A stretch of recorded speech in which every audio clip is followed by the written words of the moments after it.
switch this to MunRelay 5. There we go. And open that up so we can keep an eye on them. There. All right, and we're going to use KOS once again to do the orbital insertion. So we're going to run our launch program. We are going into 0 inclination and altitude of 80 kilometers. And this should take care of everything for me. Always nervous when I run things or I let things go to when I hand control to a computer script, especially when it's a computer script that I wrote. Makes me even especially more nervous. But I think we're off. I think we are going good. All right. Tobias says, geez, you have a lot of mods. Yeah, I do. I do have. I don't know. I have a lot. I guess so. I don't have a lot of part mods, to be quite frank. So most of what you see in this series are things that you can pretty much build the same thing in stock. The mods that I do have really more affect, well, make the game, well, affect aesthetics like, you know, I've got clouds, and affect things like Kerbalism, so affect gameplay. And then a lot of little support mods like this is Contract Windows Plus, which I really, really like, or the Contracts Plus window to manage contracts. All right, let's watch this way. KOS seems to be doing all right. Pitching it over. And hopefully I've taken care of all the little bugs that have appeared up before. We'll see.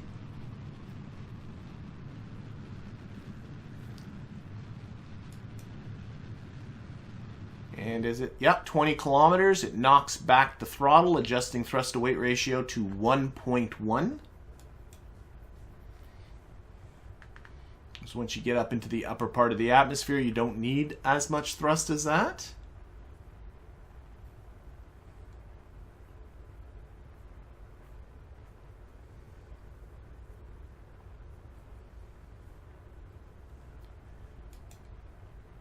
And really, it's just going to keep riding this up. This is a single stage, so it's just this should do the whole thing, get it all into the orbital insertion. Next event is going to be at 50 kilometers where it stages the fairing, which is always a little bit nerve-wracking. I didn't test the fairing, did I? So hopefully that will be okay.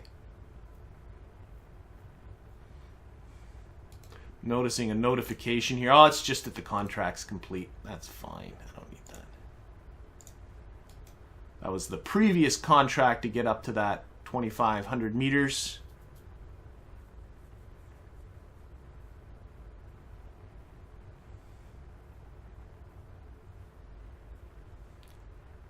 Fairing, there they go. Well, that was very undramatic. I like it that way.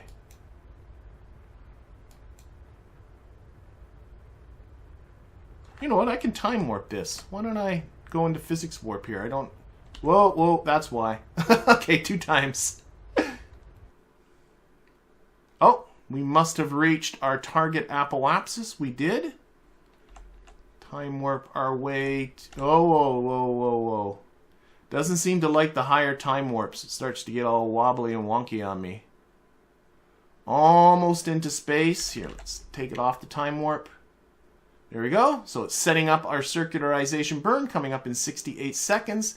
Getting itself ready, and what do we got here? Oh, Jebediah and Michael are ready to come back down to the surface. Awesome.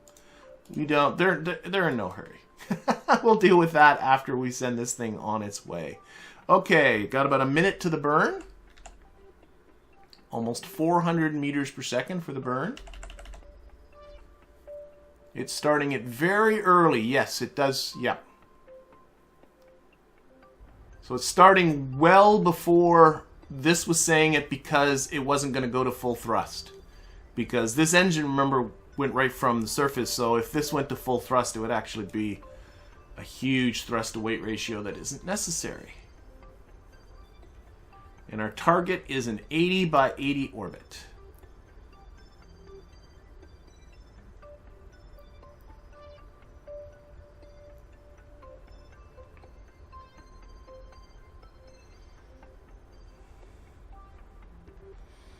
All right, periapsis has just come out of the surf. There we go.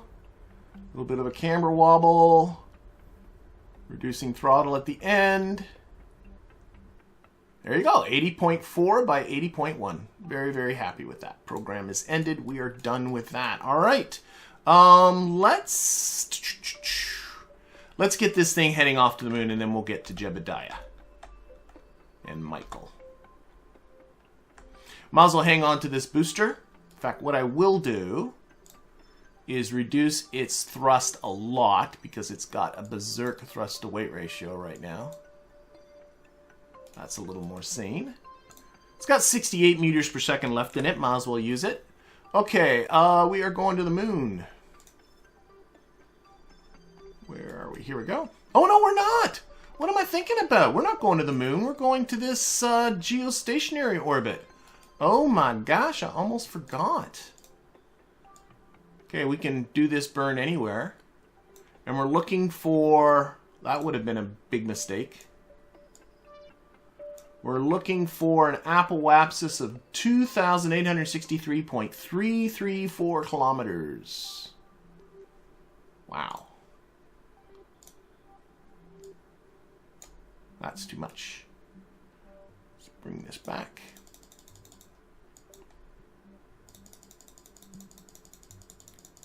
And I'm just watching my apoapsis here. It's giving me a projected apoapsis. Okay, well, we got 2,863. I'll get this as close as I can. 63. 2,863.33. Can I really get that precise? Oh, yes.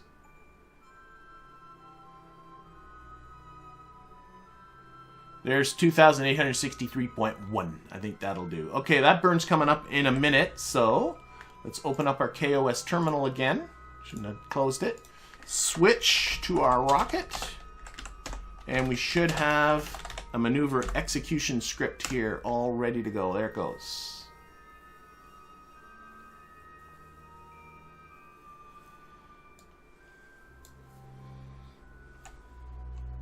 Oh my gosh, I almost forgot we're supposed to go into a geostationary orbit. Or a keostationary orbit, I suppose. Now this won't... Oh, this is... Oh, it might be a little messed up. Shoot. Okay, let's abort this. My mistake. Here, I'm going to do this by hand. I'll explain in a second. There we go. Starting to burn. And we're going to have to stage. There we are.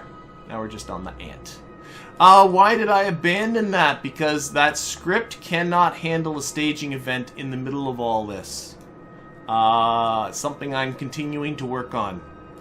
And I suddenly realized I had a staging event in the middle of that burn, and it's not very good at handling that. So we're going to have to just do this manually, but... That's okay. It's not like we haven't done this before.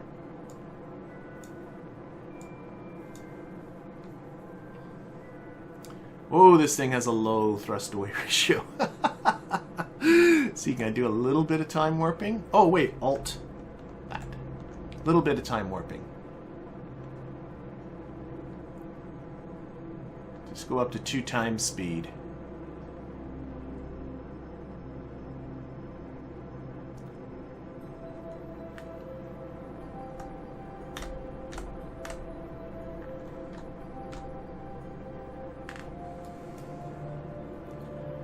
The thrust to weight will improve as this thing continues to lose fuel. At least they got that.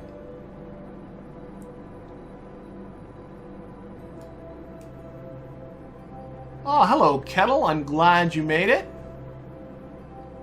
You were saying you weren't so sure?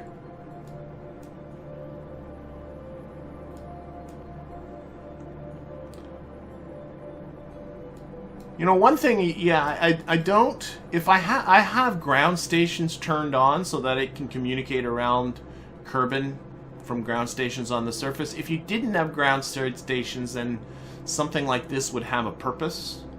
But with the way I have this game set up, it really doesn't have a purpose. Okay, I'm going to take the time warp off. And again, what are we? 2,863. I'm going to more look at that than I am, I think. Than I am going to look at anything else. So we're at about 2,600 kilometers. 2,700 kilometers. Okay, slow down. Oh. 63. I don't think you have to be that precise anyway, but why not? That's good enough. So that is our apoapsis. Oh, that's 63 point. Yeah, it's close enough. And how long until we get out there? About an hour and 20 minutes. That's enough to get Jebediah. Is it enough to get... Oh, no, let's finish this off. One thing at a time. Let's not get silly. I forgot that, in case you're wondering, let's show you where Jebediah is. Jebediah is in this wacky orbit. And I'm like, I'm not 100% sure I can get Jebediah down. So we won't.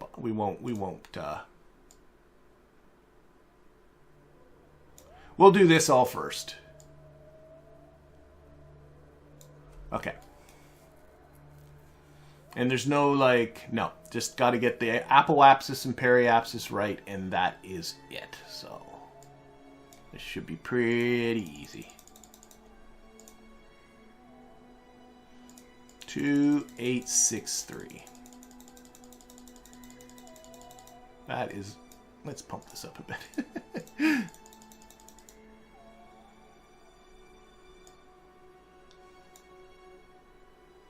Where'd our apoapsis? It's way over there. What are you doing way over there?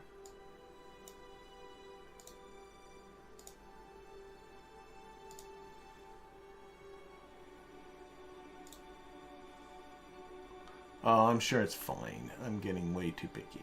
I'm sure it's fine. Stop fiddling. Just do it. Okay. There's our burn. Let's get ourselves out there. And this time we can have KOS do the burn for us. Run our expand script. And now that it's on a single engine, this thing shouldn't have any problems. Yeah, when I was trying to make something that can deal with the staging, sensing when staging needs to happen is not difficult with KOS. I'm able to do that okay. It was calculating how long should it burn for. I mean, the game does it, obviously, so it can be done, but the way staging works in KSP, internally, the way it keeps track of what's on what stage is very confusing. Oh, I could have run that yeah, I have a circularization script. I could have run that rather than running the... Oh, well. It's Griffin who noticed that. Don't you have a circularization script you could have just used? And I said, yeah, I do. But I forgot I had it. Could have made this burn automatically. All right. Here we go. And again, we're just waiting for these. We're looking for these contract parameters here to go green. That is full thrust. Okay, let's physics time warp again.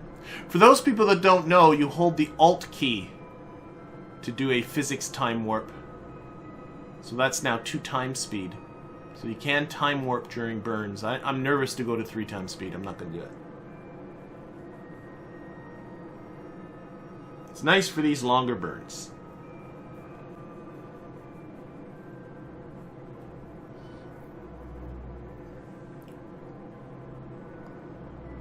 Yep.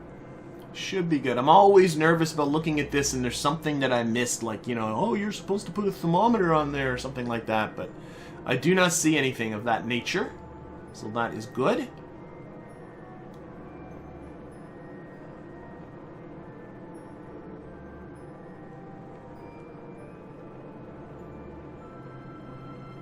All right, these are green. It's just got to finish this off. Excellent. Burn complete. Program has ended. That is done. That is done. There is that. And geostationary orbit is pretty cool. Like when you time warp. Oh, I'm still in physics warp. There we go. You can time warp, and you know, Kerbin just sort of says you're right over that same spot all the time. Kerbin's not rotating relative to you, which actually looks very, very cool. Okay, let's send ourselves out towards the moon now. So we're setting the moon as a target. And I'm not sure exactly where this burn's going to need to be. Obviously, this is not what I'm used to doing for moon encounters. Oh, this way. There it is. Focus our view on the moon.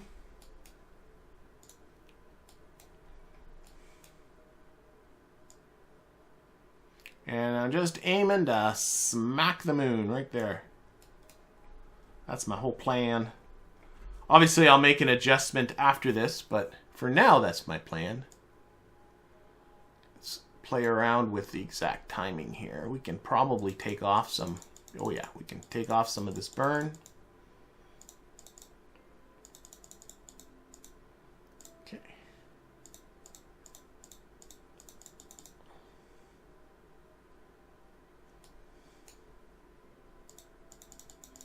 Just adjusting this. There we go. So that we're just going to smack into the moon, but just to show people my goal clearly isn't to hit the moon. I have other relays. Where's the relay button? Why am I having trouble finding my relay button? There's the relay button.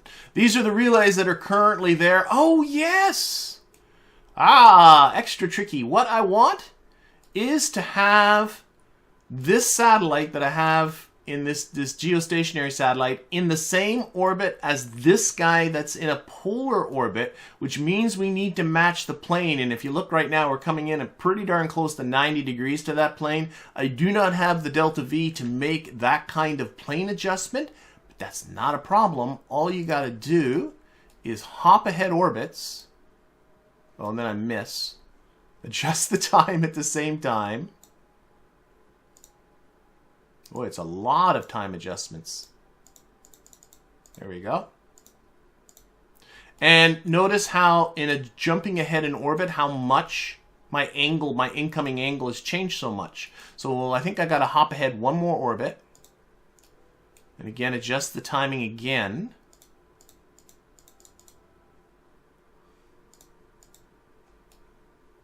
Oh, it's about, oh boy. So we are going to have to make some kind of plane change.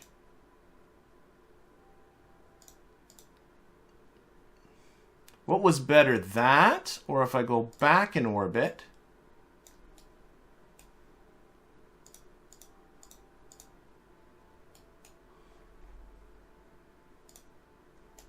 Or that? I think this one's better. That one I think is better. I'm trying to minimize this angle. But I am thinking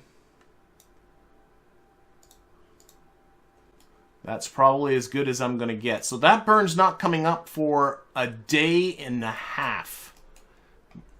So we're going to wait on that. We're going to use alarm clock. Give us an alarm. Give me 5 minutes warning. In a day and a half, we'll come back to that. In the meantime, let's go visit Jebediah. So, let's see here. They are in the Terrier 1-A3. Go. Is there a reason that I don't use McJeb? For me personally, I enjoy this whole process of, I like flying. I do like some bits of automation, but I find for me personally, McJeb just gives me too much. There's too much power in McJeb. Now that's not to fault anybody who uses McJeb. Everybody is their own thing with that. But for me, I don't like using the McJeb. I feel good about using KOS because I know those scripts very well because I had to write them. And I say when I have to write them, I'm the one that typed them for sure, but do know I learn a lot from other people and finding other people's scripts online and just talking about them and stuff. Anyway, we need to get ourselves down to the surface here. We have been up for our 7 days. We need to just return safely. And Michael A, just needs to return safely as well. So, how are they doing up here as far as rate? They've gotten 7% of their lethal radiation dosage, and they are a little bit stressed. But that's okay, just a little bit stressed. Alright, where is the KSC? KSC, right there. Oh, that's interesting. Okay, we're not going, let's just, okay, I was thinking about putting ourselves down near the KSC. That's clearly not in the cards, but let's try and put ourselves down in an ocean would be a good thing, given the roly-poliness of this. Our orbit, I mean, we could wait until until Kerbin rotates so that the KSC is underneath our orbit, but frankly, I don't care enough for that. So we have trajectories here. It is predicting where we are going to come down. You got to be a little bit careful with trajectories because it's thinking I'm going to come down with the whole craft, but of course it's just a pod on the top. So it actually usually predicts a little bit long.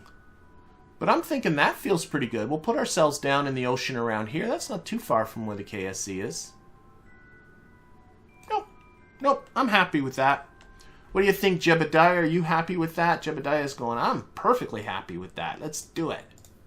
So again, we'll use KOS. And warp to here. And thank you, Ikensun from the Venya. I'm hoping I said that right. Thank you for the donation, Ikensun. I love KSP. I love KSP too. All right, let's run the X-Man script. Oh, I'm in the wrong. Okay, let's switch. Oh, yes, that's right. This thing had a switch to 0. Run that X-Man script. Okay, just to explain what happened just there. Jebediah is like, I don't need to hand piloting skills over to a computer. Too bad, Jeb. What happened there is this thing didn't have the hard drive space to hold the X-Man script because I forgot to upgrade it, and I had to switch to the computer that's in the KSC to run the script.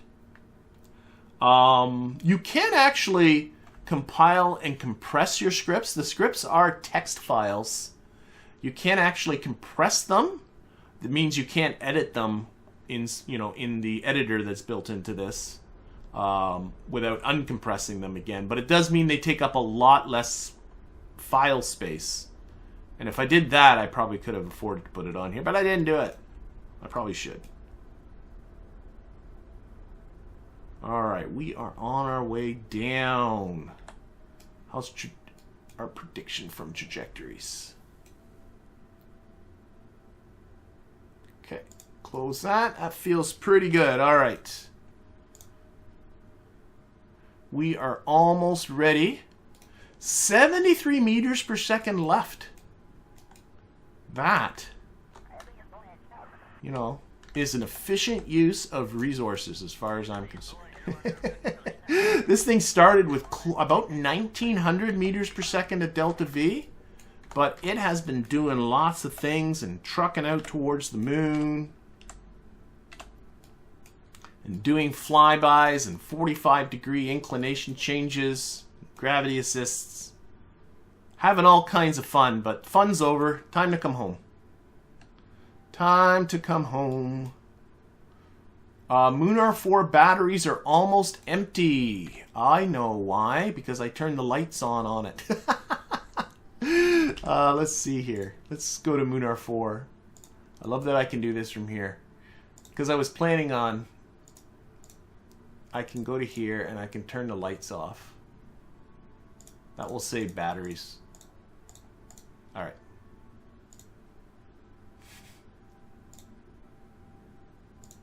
Back to these guys. Shoot. There. Okay. Coming back down.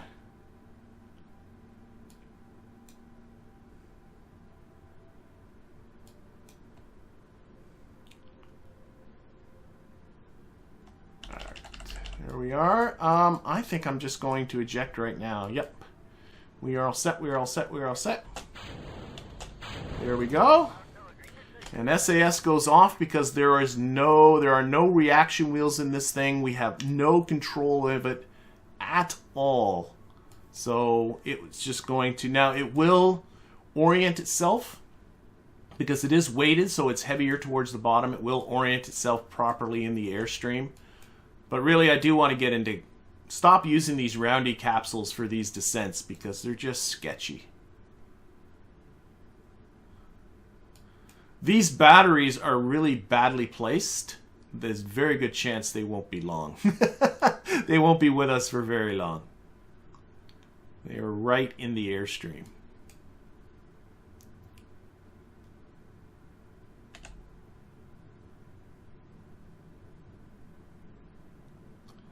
All right, and yeah, we're already getting the heat gauges on those batteries. That was a really dumb placement. I've since moved these batteries to a different location. But Jeb's flying the first one. Jeb's flying the prototype.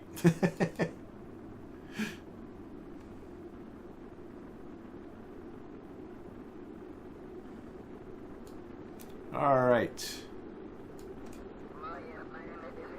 We have lost communication. That's okay. I am stunned that these batteries didn't explode. Very surprised. But they seem to be okay. How far are we from the KSC? We're not too far from the KSC. That was a good landing. Good landing, Jebediah and Michael.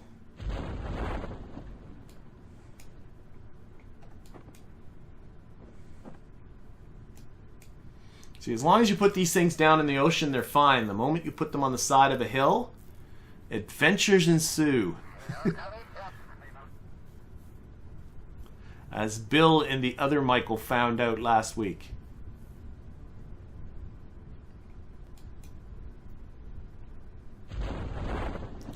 Again, coming down at night. Not the most ideal.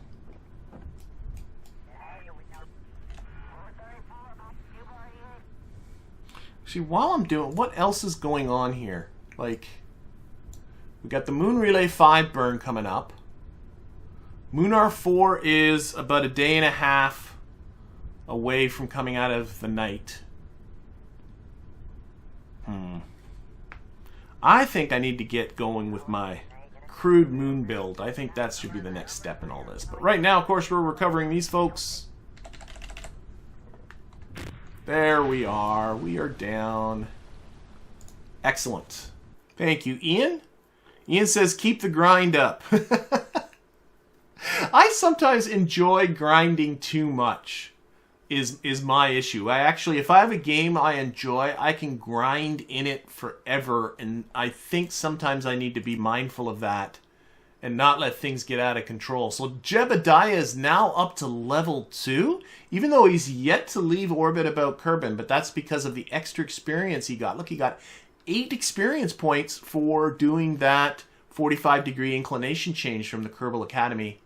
Oh, they did fly by the moon too. So there was a couple of experience points for flying by the moon. So I'm not completely, I must have gotten 6 experience points from Kerbal Academy. Michael A is level 1, 4 experience points for her.